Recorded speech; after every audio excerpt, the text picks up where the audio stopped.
On December 26, 2025, Israel became the first country in the world to officially recognize Somaliland as an independent nation. Not the United States, not the UAE, not even Ethiopia, which borders the territory and desperately wants access to its ports.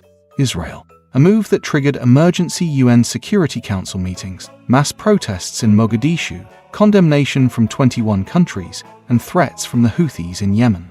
But here's what nobody's telling you. This wasn't about diplomacy. This was about geography, military positioning, and a base that's already being built on the shores of the Red Sea, while the world argues about whether it should exist. And the implications go way beyond Somaliland, beyond Somalia, beyond even the Horn of Africa. Because what just happened is a chess move that repositions Israel at one of the most strategic choke points on the planet, and it changes the balance of power from Yemen to Egypt to the entire Red Sea shipping corridor. So, let me walk you through what actually happened, why it matters, and what's really being built on the ground in Berbera right now.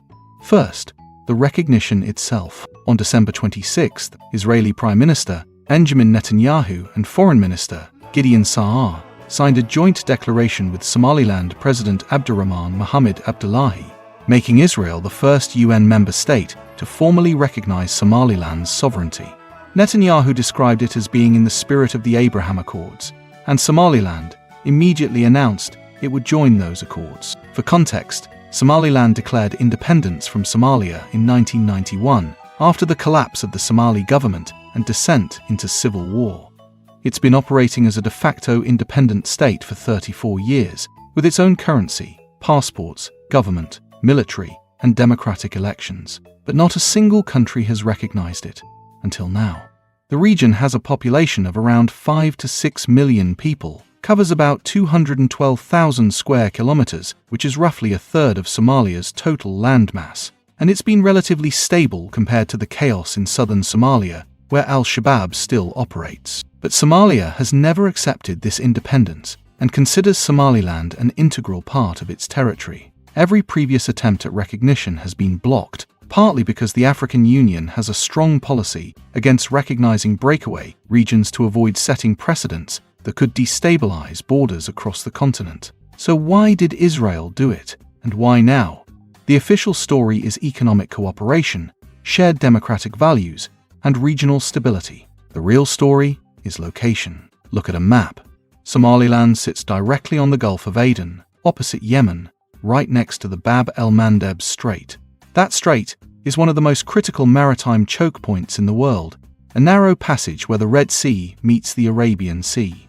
About 30% of global container shipping passes through it on the way to or from the Suez Canal. It's the lifeline connecting Asia, Europe, and the Middle East.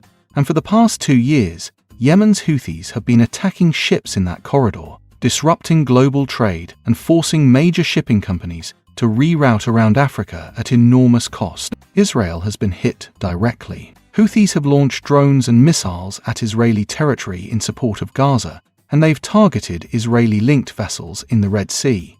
Israel has responded with airstrikes deep into Yemen, hitting Houthi positions in Hodeidah and Sana'a. But those strikes require long-range missions from Israeli territory, mid-air refueling, and significant logistical support. It's expensive, it's complex, and it's not sustainable. What Israel needs is a forward operating base closer to Yemen, and Somaliland offers exactly that. Now here's where it gets interesting. Reports of Israel planning a military base in Somaliland first surfaced in October 2024.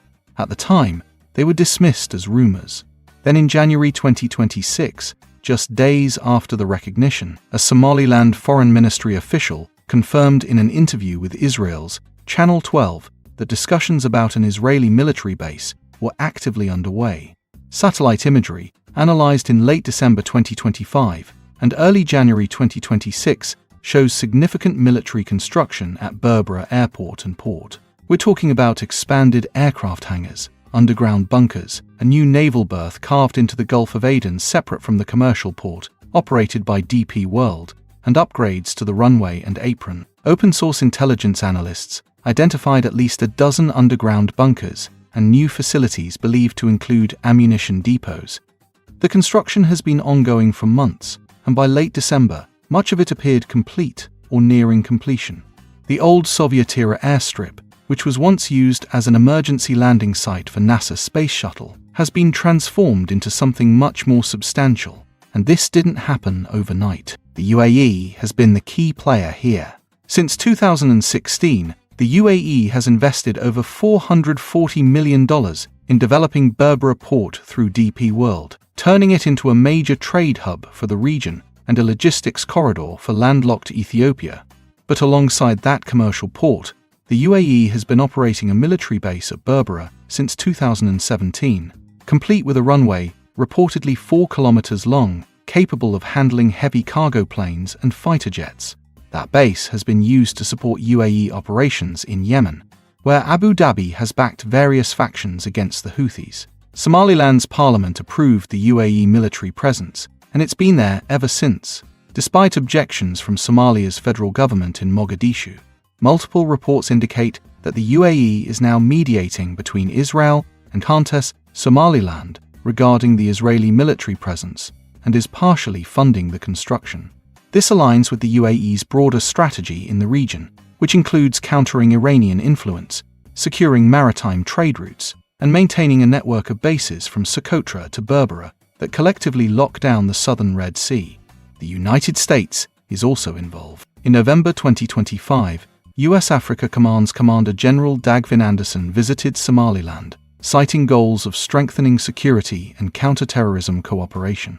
The U.S. has been looking for alternatives to Djibouti, where a Chinese military base operates just miles from the massive U.S. base Camp Lemonnier, and where Chinese influence has been growing steadily. Somaliland offers a cleaner, Western-aligned alternative without the complications of Chinese surveillance. In March 2025, reports emerged that the US and Somaliland were discussing the possibility of a US military base near Berbera in exchange for American recognition. Those talks remain sensitive and nothing has been formalized, but the interest is clearly there.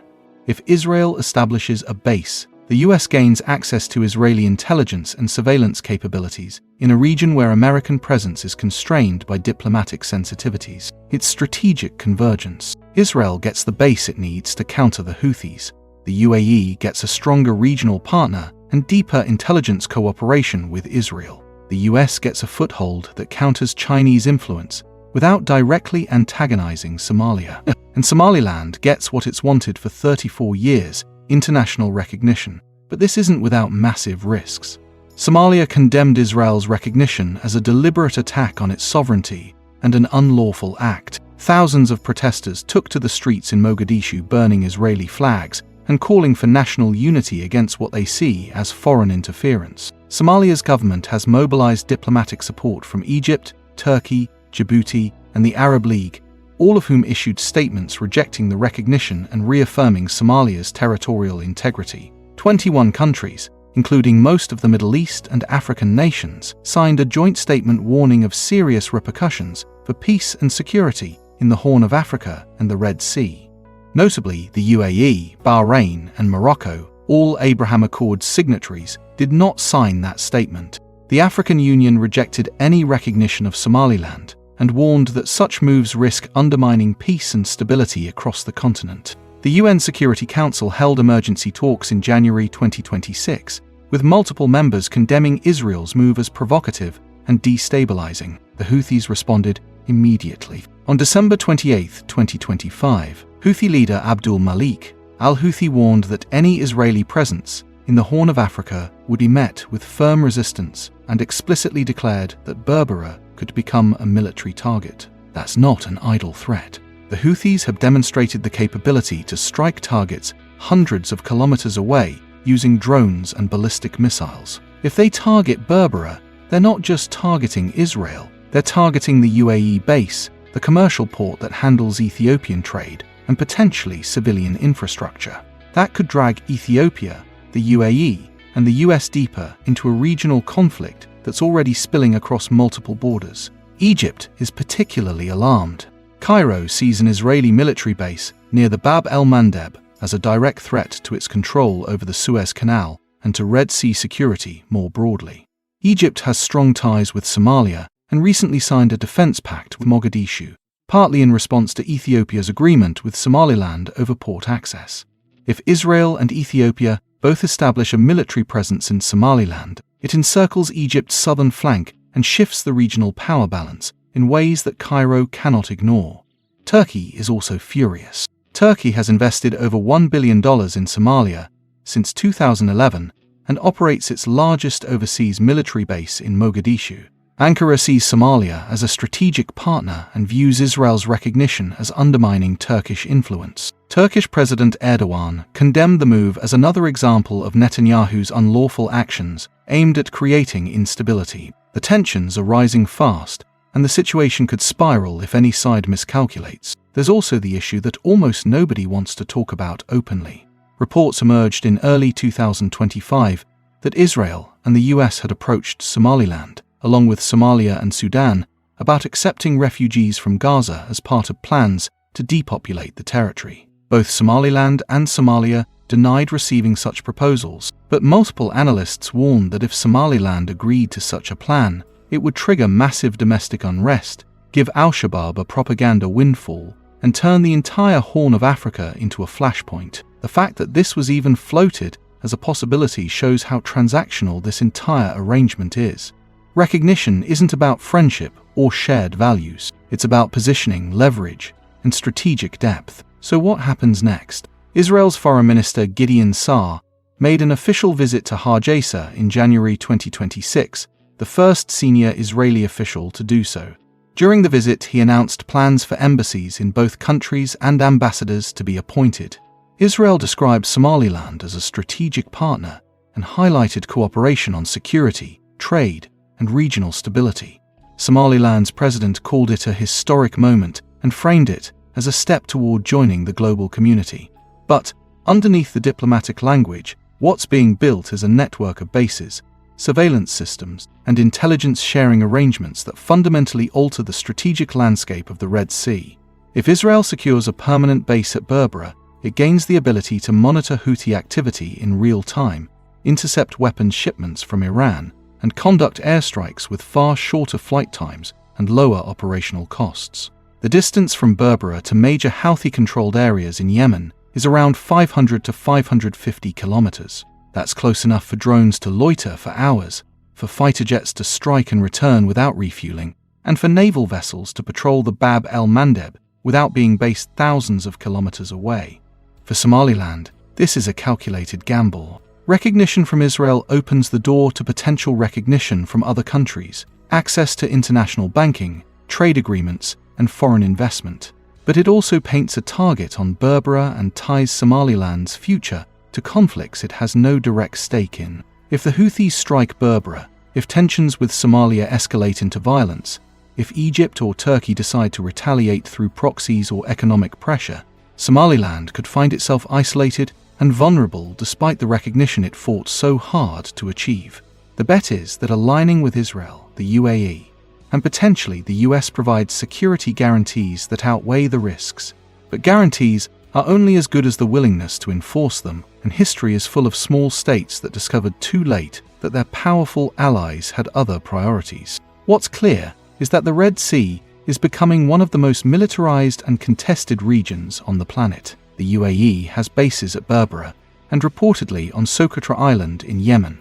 Russia is building a naval base in Port Sudan. China operates a base in Djibouti. The US maintains Camp Lemonnier in Djibouti and has been quietly expanding its presence.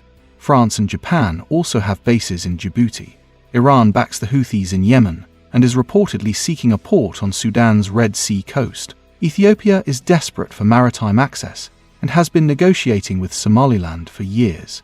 And now Israel is positioning itself at Berbera, potentially the most strategically located of all these footholds, because it sits at the chokepoint where everything converges.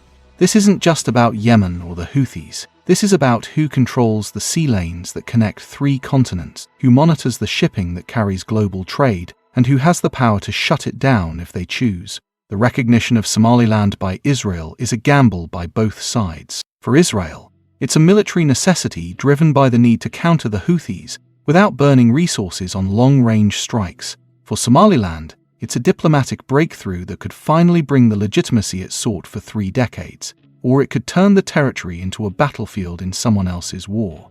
For the region, it's a provocation that threatens to escalate tensions in ways that are already spinning out of control. And for the rest of the world, it's a reminder that geography is destiny. Somaliland's location makes it valuable, and valuable territory doesn't get to choose whether it becomes a prize in great power competition.